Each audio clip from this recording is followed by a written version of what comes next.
One.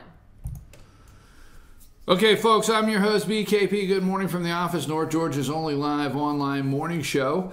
We're talking about James Comey and the deep state, if you're just joining us. And he says, now here's the only thing. We don't know who leaked the questions. We do not know who leaked the questions that Donald Trump is supposedly going to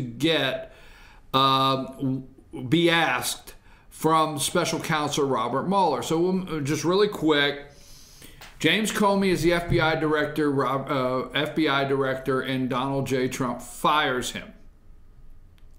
He then gets so upset and says to himself, "We're caught. Now we got to cover our tracks." So he runs to his friend at Columbia University, which is a professor, Richmond. Okay, and he leaks classified memos that belong to the FBI. They're not his personal memos. And he says, "Get these to the New York Times. I hope they will be what it takes to get a special counsel, okay, to look into this." So when he rushes over there, now he says Richmond, he never said it in any interviews.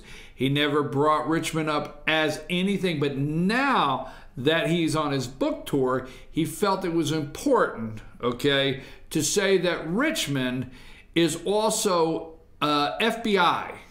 Now, he's not on the payroll, but he's got all the clearances. He has worked on some cases. He's FBI. So me giving another FBI agent this information is not leaking secret material. But we know Peter Strzok works in the HR department, okay? Head of HR. This is messy. So anyhow, now we have Mueller, which is a good friend of James Comey, Robert Mueller, which is the special counsel. We now have a list of questions that he's supposed to be asking the President of the United States that are leaked to, Robert Mueller, leaked to the New York Times. Same place Richmond found to leak his information, New York Times. So it seems to me the New York Times is getting a lot of information leaked to them concerning this investigation or the memos. That being said, moving right along, James Comey says there's no deep state, okay? Just deep, okay? There's no deep state, just deep culture. So we watched James Comey explain the deep state, all right, in detail. Now, supposedly the questions that have been released are those that surround obstruction, okay, and surround the firing of Comey and firing of Comey of obstruction. Now, Comey describes this dinner with Donald Trump. And Donald Trump's getting to know the guy, and he just throws some interesting things out, okay? He just, having dinner, just starts throwing some interesting things out. You know, Flynn may be in a mess. I hope he's not. I hope he's not in a mess. I mean, I like the guy. So we know the direction, but it catches a pencil neck geek like Comey off guard. Because, see, James Comey is an Eagle Scout / everything went perfect in his life / you know, he is straight down the line here, and he meets this developer, which Comey knows the mob, and he did prosecute. But he meets this guy, and he just does not talk the same way Donald Trump talks. So Donald Trump throws him for a loop. Now, when the President of the United States gets in with Robert Mueller, he has to do no other thing. The only thing he has to answer. In a surprising move on Tuesday, President Donald J. Trump abruptly fired James Comey, the director of the FBI, and the officials leading the investigation into whether Trump's aides colluded with Russia to sway the U.S. president election in his letter dismissing Comey. Trump told him, "While I greatly appreciate you informing me on 3 separate occasions that I am not under investigation, I nevertheless concur with the judgment of the Department of Justice that you are not able to effectively lead the Bureau." Okay? Now, in that, okay, there's a memorandum on May 9th. So Donald Trump, everybody forgets that Donald Trump did nothing more, put up Rod Rosenstein, okay?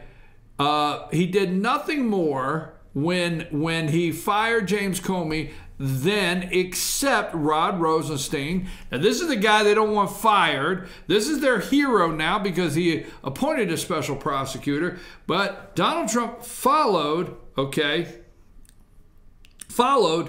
the lead of Rod Rosenstein, his recommendation. May 9th, 2017, memorandum from the Attorney General's office from Rod J. Rosenstein, Deputy Attorney General, the subject is restoring public confidence in the FBI. How do you do that? The Federal Bureau of Investigation has long been regarded as the nation's premier federal investigation. Now, the highlighted areas here, to keep from boring you, almost everyone agrees that the director made serious mistakes. It is one of the few issues that unite people of a diverse perspectives. Here's the other highlighted area. Announce his conclusion that the case should be withdrawn, the prosecution. Compounding the area, the director ignored another long-standing principle. We do not hold press conferences to release derogatory information about the subject of a declined criminal investigation. In response to skeptical question at the congressional hearing, the director defended his remarks by saying that his goal was to say what is true. What did we do? What did we find? What do we think about it? Okay? Concerning this letter to Congress, on September 28, 2016, the director cast his decision as a choice between whether he would speak about the decision to investigate the newly discovered emails or conceal it. Judge Lawrence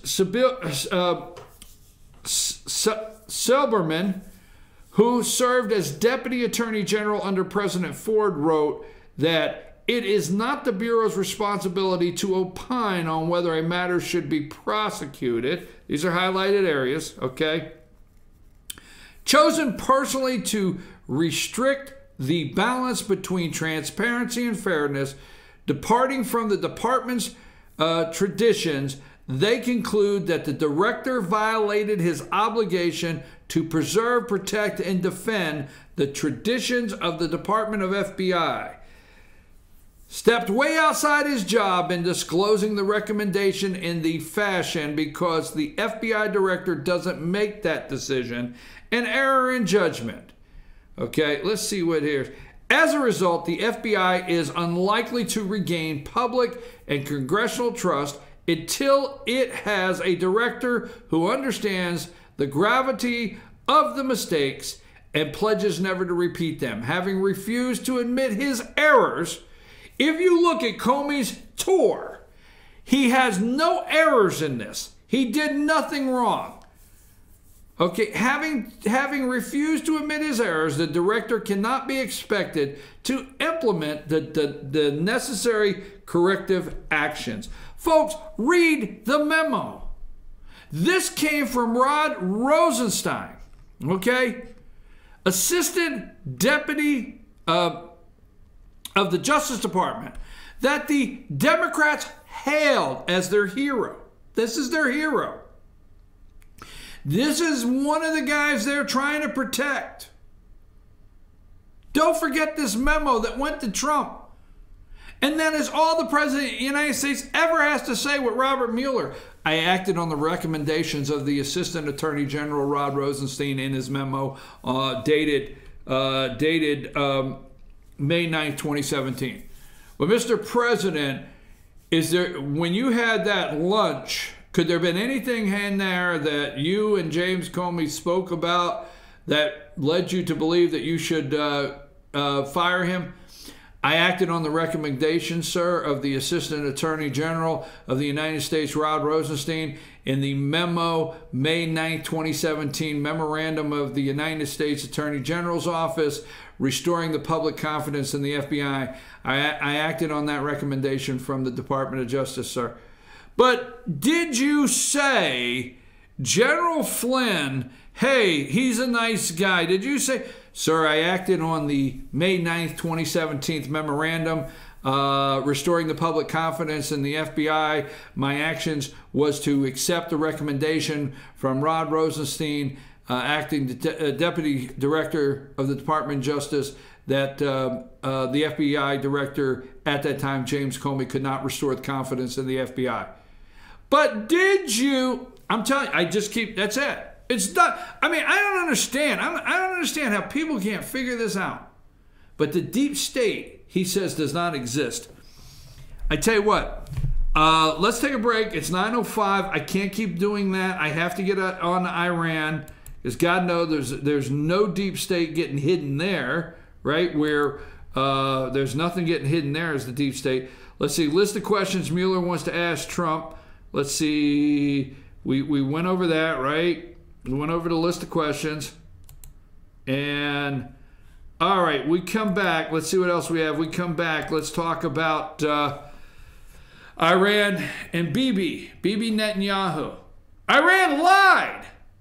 Oh, didn't we find more evidence of John Kelly calling the President of the United States an idiot? Didn't we find a second account of that? We did.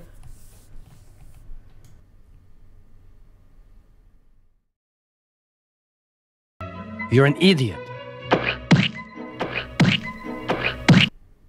There you go, folks. We're finding it left and right. I'm your host, BKP. We come back. Iran may have cheated on the nuclear deal. Are you shocked? Wow. No, say it isn't so. But the anti-Semites, Semitics, is that what they're? What the hell are they? They don't like Jews. Over at NBC. I'm just saying, oh my gosh, Lord. A whole firestorm's broke out. Oh my God. All right, I got to take another selfie. Take me to break. I'm getting an action shot here.